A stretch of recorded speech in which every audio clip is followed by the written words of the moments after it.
Nearly a decade ago, a YouTuber named NicoBBQ released a video called Mario is Not a Hero. One of my first few videos was debunking the points from that video, but Nico didn't just stop at one video. So Heyellow, I'm Sam, and today I'll be debunking the two sequels Nico made. Perfectly punctually as well, I'm definitely not late. Of course, just like last time, I know Nico no longer agrees with all of these videos. I'm just using them as examples of points some people use to legitimately claim Mario as evil. Also, just like last time, a point only counts if the games force or heavily encourage you to take that action.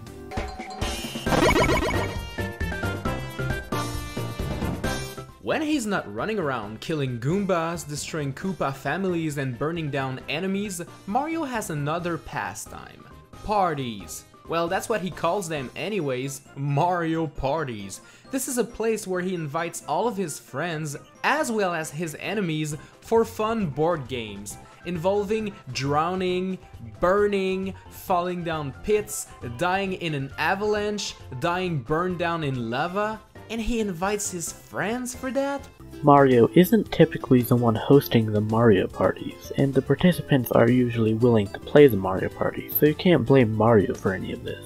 Luigi has the potential of being a super powerful hero and influential human being, but he's always held back by Mario, which explains why he's always super scared of everything. The same thing occurs with Toads. The Toad Brigade are always in trouble and in need of his saving. It's not Mario's fault if Luigi and the Toads are cowards. The reason Luigi is so scared is probably because he was kidnapped as a child, and the Toad Brigade only really needs saving in Galaxy 1 and 2. If you know a little bit about the Mario universe, then you'd know that Mario 2 is actually a dream and never happened. If you knew a little about the Mario universe, you would know Mario 2 is real and just takes place in a dream dimension similar to Mario and Luigi Dream Team, as shown in the manual. Then, by doing a teeny bit of research, you'd also know that Mario 3 is actually a stage play and never happened either. Except the events of Mario 3 actually happen as shown in the manual of Mario World. The stage play aspect is just a storytelling technique. Is Super Mario World just a prank? Or what about the ending of Mario Galaxy where you reset the universe or something? Is anything that happens in Mario games even real? There are hundreds of Mario games, and just because you think two of them are fake, you believe the entire series is fake. By that logic, none of the Zelda games are real because of Link's Awakening. Princess Peach is supposedly always kidnapped, but she's always able to send letters to Mario? We see in the Paper Mario series that Bowser treats Peach well when she's in captivity. So who's to say that he doesn't allow her to send letters too? And when Mario and his friends are in a go-kart competition, they usually invite Bowser and his minions. Sports act as a way to prevent Bowser from kidnapping. You can't be planning an invasion when you're playing soccer or tennis. Speaking of Mario Kart, this game is all about cheating and booby traps. Let me stop you right there. Items are not cheating since everyone can use them. Next point. Princess Peach is a princess for sure, but who's the king and who's the queen? They were never mentioned in the games at all. It's always about Princess Peach and King Bowser. We see the Mushroom King mentioned in the Mario 1 instruction guide, although it is possible this has been retconned or that he died when Peach was very young, because we don't see him in Partners at Time. Why isn't Peach queen then? Well, it could just be that female rulers of the Mushroom Kingdom are called princesses, or that Peach is too young to be considered queen. Bowser is the true king of the Mushroom Kingdom, and he wants his kingdom back, but it was stolen by Princess Peach. No, Bowser is king of the Koopa Kingdom and the Bowser Kingdom, not the Mushroom Kingdom. I'm pretty sure that Mario and Princess Peach are actually trying to take over the Mushroom Kingdom, which isn't even theirs. We've seen that Peach has been royalty since birth, so this point is false. Mario has a tendency to hit everything with his head to break the entire world. Small nitpick, but Mario breaks the bricks with his fist, not with his head. I mean, the inhabitants of the Mushroom Kingdom are already poor enough living in small houses while you live in a big castle. You see in Mario and Luigi that Mario lives in a house, not in a castle. Do you really need to break everything they've worked so hard on building? Why would the Toads be the ones building the bricks? The thing is, when did Mario get his doctor license? I'm sure as heck he never did, and he pretends to be a doctor. This is highly illegal and could have very dangerous consequences. Actually, an accurate point. Miyamoto said that Mario isn't a legitimate doctor, but in the Mushroom Kingdom, doctor is more of a title for a hero who fights these alien viruses than it is for what we would consider a doctor. You know, while we're on the subject of faking, Mario's clearly faking being a doctor, but is he faking being a plumber too? I mean, let's be honest, have you ever seen Mario clean a single pipe in his entire career? Yes, I have seen Mario clean a pipe. He most likely quit this job once he arrived in the Mushroom Kingdom. I mean, a pipe of this size and you're telling me you can't go through? It's clearly because they're clogged. So as a plumber, Mario, well, unclog them? Since when was it a plumber's job to unclog random pipes for absolutely free? He enslaves them, he mounts them, he hits them, he sacrifices them. The Yoshi seemed cool with Mario mounting them as they happily waved goodbye at the end of the levels in New Super Mario Bros. Wii. And the rest of these points are just stuff I debunked last time about Mario abusing Yoshi. Dude, Peach is getting captured every other weekend. You should be ready for that. You should protect her more. Or you know, you should move in with her instead of staying far away from the Mushroom Kingdom and always arriving too late to the scene. You literally said earlier in this video that Mario lives in the castle. Now you're saying he doesn't even live in the Mushroom Kingdom. Make up your mind, Nico. Speaking of moving in with Peach, is Mario ever gonna confess his love for the girl? Geez, at this point, it's not Peach that puts him in the friend zone, he's just making himself comfy there. Staying in the friend zone doesn't make Mario a bad person. Alright, let's take a quick break before getting into the third video. If you're enjoying this video so far, make sure to like and subscribe for more content. This tool is actually the only thing that can be used to complete his Sunshine-esque quest.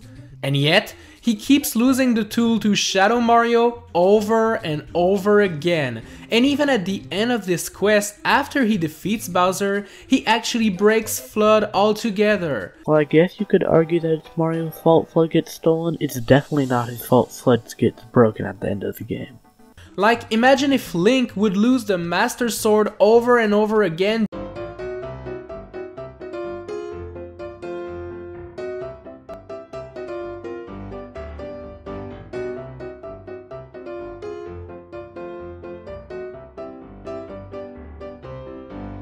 Why is Mario letting those castles be built everywhere near Princess Peach's castle? He should prevent them from building as soon as he sees some bricks being put up.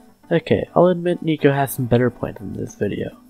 Mario should stop castles from being built, but we don't really know if Mario knows where Bowser is building his castles. Did you know that there was one point in Mario's life where he just didn't care at all and decided to leave the kingdom alone without any protection? New Super Luigi U is non-canon, this point is irrelevant. And just after I admitted Nico had some good points in this video.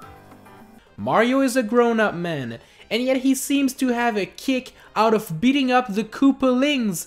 These Koopas are kids! Mario isn't beating up the Koopalings for fun, he's doing it because they're trying to kill him. Not only does he have his own private island, he even decided to have people build him a statue of himself. No, wait a minute, this is not a statue, this is a giant transformer-like robot. Jesus, how much money does the guy have? And how self-centered do you have to be to force people to build you a giant robot version of yourself?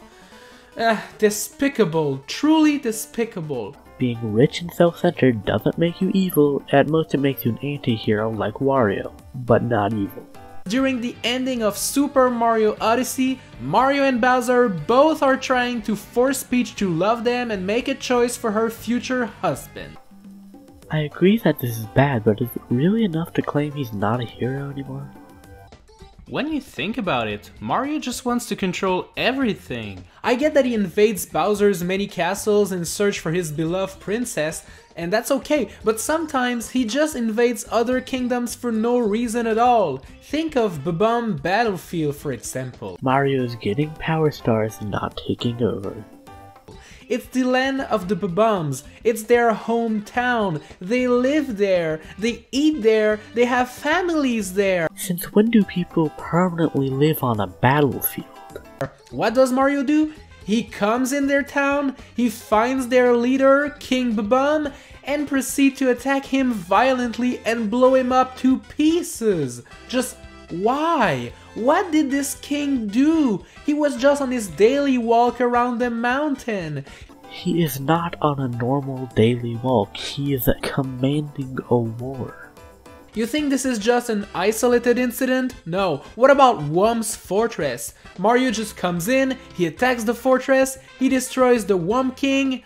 The Whomp King attacks Mario completely unprovoked.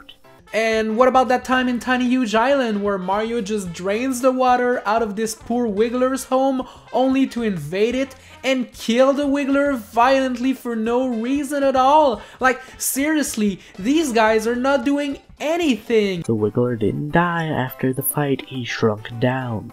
And the Wiggler was being corrupted by the Power Star. The brand new character, Cappy, allows Mario to throw his hat and capture other beings. He's actually taking control of one's body and forcing it to do what he wants to do. This is disgusting and disturbing to so many levels. And look what he's doing with the Goombas here. Mario just takes control of these Goombas only to play with this female Goomba's emotions, making her fall in love, and then when she reveals her power moon, he dumps the Goombas, scares her off, and takes the moon for himself. Yeah, Mario capturing enemies is pretty bad, and the closest Mario has done to being evil. But I'd also argue the majority of the captures are inanimate or trying to kill him, so they're kinda justified. Catfishing is also a jerk thing to do, but not really evil. Alright, next point. Next point. That's right, Nico couldn't even come up with 10 points for this third video. Well, at least this is over. That is, unless a lot of people want to see me cover another Nico BBQ video in the future. If you want to watch a video of me debunking Mapet, click here. Or if you want to watch a YouTube video YouTube thinks you like, click here. Stay hydrated, and I'll see you next time. Bye.